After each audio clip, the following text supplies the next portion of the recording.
Hello friends, welcome back to my channel. आज मैं जो 3 कहानी आपको बताने वाला हूँ वो थोड़ी अजीब है, पर यकीन मानिए ये सब सच्ची घटनाएं हैं। तो आप तैयार हैं ये कहानी सुनने के लिए?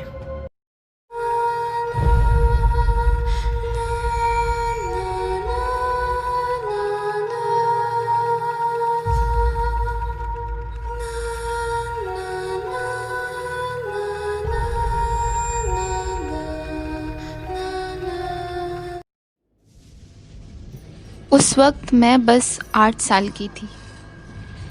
मम्मी ने मुझसे कहा था कि बेसमेंट में कभी नहीं जाना, पर पता नहीं क्यों मुझे ये बात जाननी थी कि आखिर ऐसा क्या है वहाँ। और वो आवाज़ें जो एक छोटे से पपी की थी, वो बेसमेंट से क्यों आती थी। यहाँ तक कि मुझे वो पपी भी देखना था। जब भी मैं मम्मी से बेसमेंट के बारे में बात करती थी तो वो मुझे कुकीज देकर बात टाल देती थी। और ऐसे ही एक दिन जब मम्मी सो रही थी तब मैं बेसमेंट में गई और बेसमेंट का दरवाज़ा खोल के अंदर की तरफ गई। वहाँ मैंने उस पपी को बहुत ढूंढा, पर न जाने क्यों मुझे वहाँ कोई पपी नहीं दिखा। जब मैं वहाँ उस पपी को ढूंढ ही रही थी कि तभी वहाँ मम्मी आ गई और उन्होंने मेरा हाथ पकड़ के जोर से मुझे खींचकर हॉल में अपने साथ लाई और इतना डांटा जो मैं सोच भी नहीं सकती थी। आज से पहले मेरे बहुत सारी गलतियाँ करने पर भी मम्मी ने मुझे कभी इतना नहीं डांटा था। मम्मी को ऐसे डांटते देखकर मैं वहाँ रोने लगी और मुझे बहुत अजीब भी लग रहा था।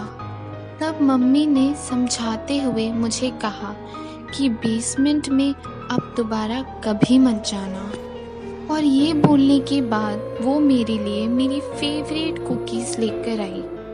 कुकीज़ देख के मेरा दिल खुश हो गया। मैं कुकीज़ खाने लगी और सारी बातें भूल गई। पर एक बात थी जो मेरे मन में काफ़ी समय से अटकी है और मैं मम्मी से कभी नहीं पूछ पाई कि बेसमेंट में उस दिन वो जो लड़की थी जो वहाँ पर पपी की आवाज़ें निकाल रही थी, उसके हाथ और पैर क्यों नहीं थे। आज हमें शिफ्ट हुए 10 साल हो चुके हैं, पर मैं आज भी नहीं भूल सकती वो दिन।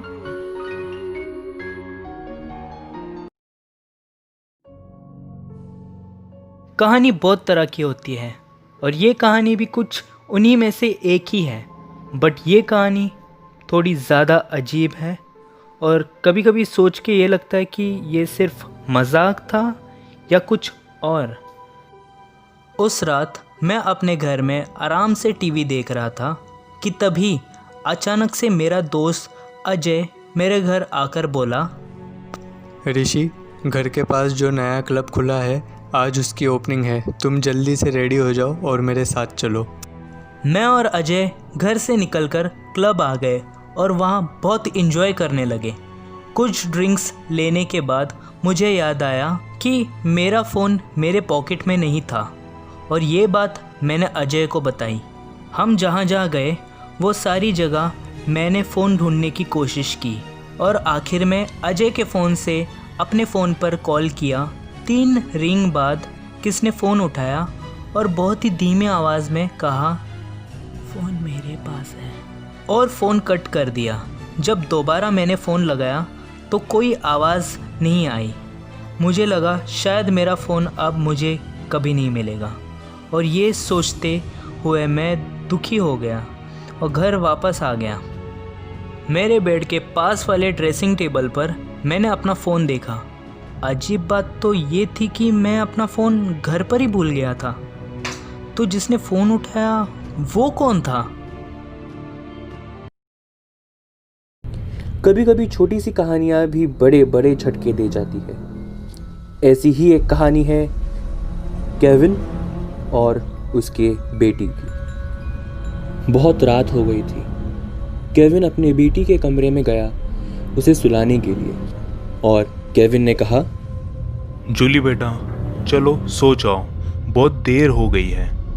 कल सुबह तुम्हें स्कूल भी तो जाना है ना। पापा, मेरे बेड के नीचे कोई है।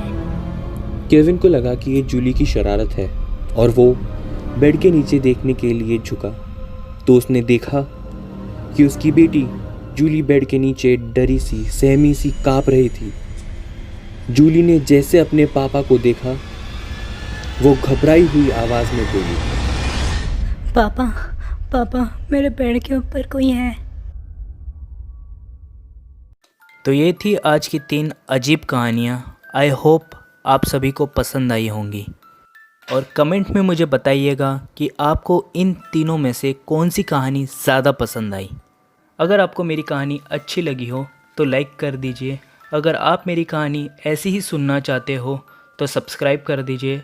अगर आपको मेरी कहानी ज़्यादा अच्छी लगी हो तो शेयर कर दीजिएगा। Thank you.